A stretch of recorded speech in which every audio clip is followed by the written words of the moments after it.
Hello friends, welcome to my channel. দেশ এবং দেশের বাইরে থেকে যারা আজকে আমার ভিডিওটি কন্টিনিউ করেছেন প্রত্যেককে gardener tips with Kamal YouTube চ্যানেলে স্বাগতম। ছাদ বাগানে আমরা সিজনে প্রচুর পরিমাণ লেবু পেতে আমরা বিভিন্ন ধরনের পরিচর্যা করি। আর আজকের ভিডিওতে দেখানো হবে ছাদ বাগানে লেবু গাছের এমন কিছু জৈব মিশ্র রাসায়নিক সার, যে সারটি ব্যবহার করলে কয়েকদিনের মধ্যে গাছ ভর্তি ফুল আসবে এবং এই ফুল থেকে সঠিকভাবে ফল পেয়ে যাবেন। তো আজকের ভিডিওটি সম্পূর্ণ মনোযোগ সহকারে দেখুন। ছাদ বাগান থেকে মাঠ বাগান প্রত্যেকটি বাগানীদের কাছে আজকের ভিডিওটি অত্যন্ত গুরুত্বপূর্ণ।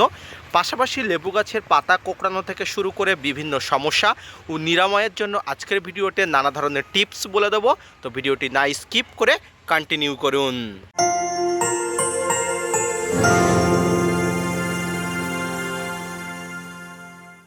সময় আমাদের অধিকাংশ লেবু গাছগুলো প্রুন করা হয়ে গেছে।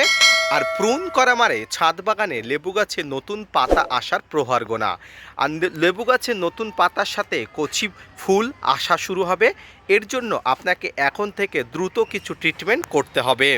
আর এই দ্রুত ফুল আসার জন্য যে ট্রিটমেন্ট করতে হবে তার জন্য কয়েকটি উপকরণ নিতে হবে এবং সেই উপকরণগুলো থেকে কিভাবে আপনারা সার তৈরি করবেন, কিভাবে গাছে প্রয়োগ করবেন, আসুন এবার আপনাদের সম্মুখে দেখাই। তো ফ্রেন্ডস, এর জন্য আপনাকে কতগুলো উপকরণ নিতে হবে। প্রথমে আপনাকে দুটি পাত্র নিতে হবে। এর সঙ্গে যেটি নিতে হবে সেটি হচ্ছে লাল পটাশ বা এমওপি।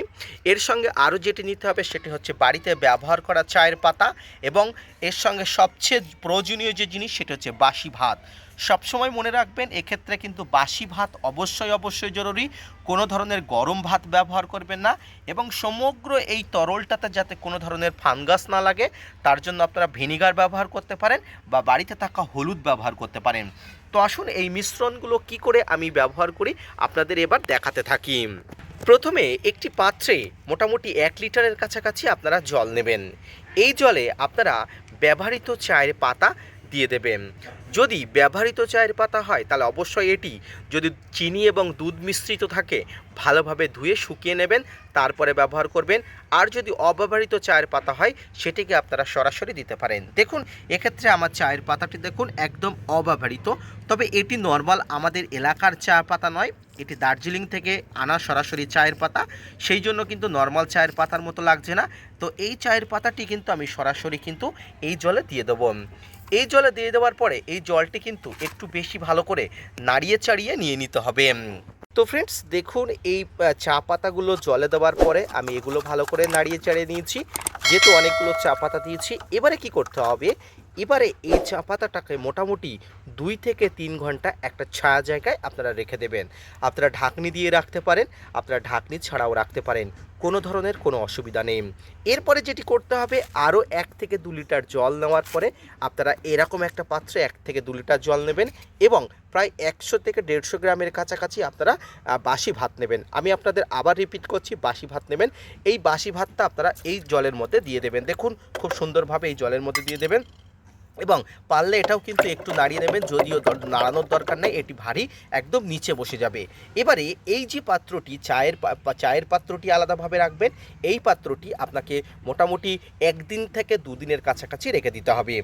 এর পরবর্তীতে আপনাকে 1 থেকে 2 দিন পরে কি করতে হবে আমি আপনাদের বলে দিই। 1 থেকে 2 দিন পরে এই ভাতের জলটি একদম ঘোলা হয়ে যাবে এবং প্রায় 2 থেকে 3 ঘন্টা পরে আপনারা এই জলটা দেখবেন একদম কিন্তু একদম চায়ের কালার হয়ে যাবে। এবারে আপনারা এই জলটাকে আলাদা একটা পাত্রে ছেঁকে নেবেন এবং এই জলটাকে আলাদা একটা পাত্রে ছেঁকে নিয়ে এই দুটি জল আপনারা একসঙ্গে মিশিয়ে নেবেন।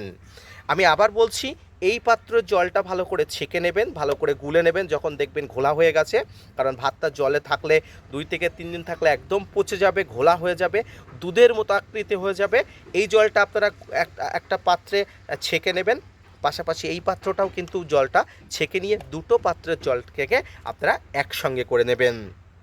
এবারে এই যে দুটো মিশ্রণের জল ভালো করে দেখবেন, এই যে চা পাতা মিশ্রণের জল এবং ভাত মিশ্রণের জল, এই দুটো মিশ্রণের সঙ্গে যেটি দেবেন সেটি হচ্ছে এই পটাশ সার। দেখুন, আমাদের ছাদ বাগানের গাছগুলোতে অনেক সময় ফুল ফল আসা বন্ধ হয়ে যায় কিন্তু পটাশের জন্য। এই পটাশ এমন একটি সার যেটি গাছের গ্রোথ ঠিক রাখে, শিকড় ঠিক রাখে, গাছের ফুল ফল দ্রুত আনতে সাহায্য করে। তাই কিন্তু এই পটাশ অর্থাৎ এই এমওপি সারের কিন্তু গুরুত্ব অনেক।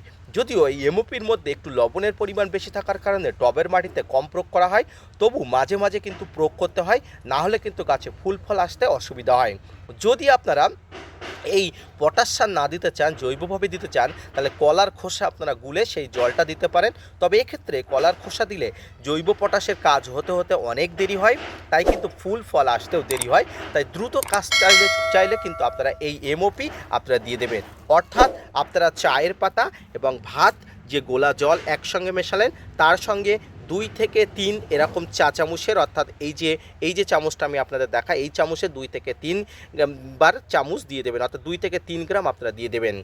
দিয়ে দেওয়ার পরে এই সমগ্র যে মিশ্রণ, অর্থাৎ ভাত গোলা যে জল, চায়ের পাতা গোলা জলের সঙ্গে আপনারা যে এই যে সারটি মেশাচ্ছেন, এই সারের সঙ্গে যাতে কোনো ধরনের ফাঙ্গাসের উৎপাত না ঘটে, কোনো ধরনের ফাঙ্গাসের আবির্ভাব না ঘটে, তার জন্য আপনারা বাড়িতে থাকা ভিনিগার অবশ্যই ব্যবহার করতে পারেন। ভিনিগারের যে একটা তেজ আছে, সেই তেজ যদি আপনারা এই জলে দিতে পারেন, তাহলে এখানে কেঁচো, পিঁপড়ে, কেন্ন এটি দেওয়ার পরে কোনো ধরনের কোনো সমস্যা হবে না। যদি আপনাদের কাছে ভিনিগার না থাকে, তাহলে যেটি করবেন একদম সহজ একটি জিনিস, সেটি হচ্ছে অ্যান্টিফাঙ্গাল অ্যান্টিব্যাকটেরিয়াল হিসাবে বেস্ট কাজ করে, সেটি হচ্ছে হলুদ গুঁড়ো। এই হলুদ গুঁড়ো জল কিন্তু অত্যন্ত কার্যকর। আমাদের ছাদ বাগানে কোনো রকমের ফাঙ্গাসের আক্রমণের হাত থেকে রক্ষার জন্য কিন্তু হলুদ গুঁড়ো কিন্তু ম্যাজিক্যাল কাজ করে। অর্থাৎ টোটাল এই মিশ্রণের সঙ্গে হলুদ গুঁড়ো 1 থেকে 2 চামচ ভালো করে দিয়ে তারপরে ওই মিশ্রণটাকে সরাসরি আপনারা গাছের গোড়াতে দিতে পারেন। তো ফ্রেন্ডস, এই মুহূর্তে আমি গাছের গোড়াতে দেওয়া প্রায় শেষ হয়ে গেছে, অর্থাৎ 2 দিন আগে দিয়েছি। শুধুমাত্র আপনাদের দেখানোর জন্য আমি পুনরায় আবার প্রস্তুত করছি। এবার আপনাদের মনে প্রশ্ন আসতে পারে কতদিন অন্তর দেবেন। এটি আপনারা প্রায় 1 সপ্তাহ অন্তর অন্তর দিতে পারেন, কোনো অসুবিধা নেই। কারণ এই পটাশ সার, এই চায়ের পাতা এবং এই ভাত, এর মধ্যে যে সমস্ত উপাদানগুলো আছে দ্রুত গাছকে ফল ফুল আনতে অনেক অংশে সাহায্য করবে। তো ফ্রেন্ডস, এর সঙ্গে যাতে কোনো ফাঙ্গাসের উৎপাত না ঘটে, তার জন্য হলুদ অবশ্যই দেবেন। এই মিশ্রণটি আপনারা 7 থেকে 10 দিন অন্তর অন্তর সমগ্র গাছে দেবেন। এবার এক্ষেত্রে আরও একটা কথা বলে রাখি, এই যে চায়ের পাতা মিশ্রণের যে জল এবং ভাতের এই যে জল, এর সঙ্গে আপনারা আরও 2 থেকে 3 লিটার, অর্থাৎ এমন একটি বালতিতে আরও 2 থেকে 3 লিটার জল মিশিয়ে নেবেন। অর্থাৎ সমগ্র এই যে মিশ্রণগুলো আরও 3 লিটার জলে মিশিয়ে নেবেন। নিয়ে এই জলটা আপনার ছাদ বাগানের সমস্ত লেবু গাছের গোড়াতে অবশ্যই দিয়ে দেবেন। এইভাবে কিন্তু ছাদ বাগানের লেবু গাছে প্রচুর পরিমাণ কিন্তু ফুল আনা যায়, ফুল আনা সম্ভব হয়। আমি অ্যাপ্লাই করেছি এবং ভালো ফলাফল আশা করি পাবো, আপনারা অ্যাপ্লাই করুন। এবারে আসবো ছাদ বাগানের লেবু গাছের বিভিন্ন পাতা কোঁকড়ানোর সমস্যা দূর করার জন্য আপনারা কি করবেন। ছাদ বাগানে লেবু গাছের পাতা কোঁকড়ানো বা বিভিন্ন ধরনের ফাঙ্গাল ইনফেকশন দূর করার জন্য, পোকার আক্রমণ দূর করার জন্য আপনারা বাড়িতে থাকা ঝালের গুঁড়ো অর্থাৎ লঙ্কার গুঁড়ো 1 চামচ নিয়ে এর সঙ্গে আপনারা হলুদ একটু গুলে নিয়ে যদি গাছে নিয়মিত ব্যবহার করতে পারেন, গাছের পাতা কোঁকড়ানো থেকে শুরু করে পোকামাকড়ের আক্রমণ কিন্তু একদম দূর হয়ে যাবে। তো এই পদ্ধতিতে আপনারা গাছে স্প্রে করতে পারেন। হলুদ গুঁড়ো এবং এই যে ঝাল লঙ্কার গুঁড়ো আপনারা ছেঁকে নিয়ে নেবেন, না হলে কিন্তু স্প্রেয়ারটা খারাপ হয়ে যেতে পারে, তাই ছেঁকে নিয়ে গাছে স্প্রে করতে পারেন। তো ফ্রেন্ডস, এইভাবে ছাদ বাগানে কিন্তু গাছে জৈবভাবে আপনারা ব্যবহার করতে পারেন, গাছের গোড়াতেও জল হিসাবে, তরল হিসাবে ব্যবহার করতে পারেন। সমগ্র লেবু গাছে কিন্তু কাটাই ছাঁটাইয়ের পরে এটি কিন্তু অত্যন্ত দেওয়াটা দরকার। তাই কিন্তু এই মিশ্রণটি অবশ্যই দিন ছাদ বাগানে লেবু গাছকে ভালোভাবে ফল ফুল আনার জন্য। তো আজকের ভিডিওটি এই পর্যন্ত। যে সমস্ত গাছে প্রচুর পরিমাণ ফল ফুল আনতে চান, যে সমস্ত গাছে প্রচুর পরিমাণ ফল বা বুস্টিং আনতে চান, সেই সমস্ত গাছে এই পরিচর্যাটি করুন, অবশ্যই ভালো ফলাফল পাবেন। আজকের ভিডিওটি এই পর্যন্ত। দেখা হচ্ছে পরবর্তীতে নতুন কোনো ভিডিও নিয়ে, নতুন কোনো তথ্য নিয়ে। ততক্ষণ সুস্থ থাকুন, ভালো থাকুন, ধন্যবাদ।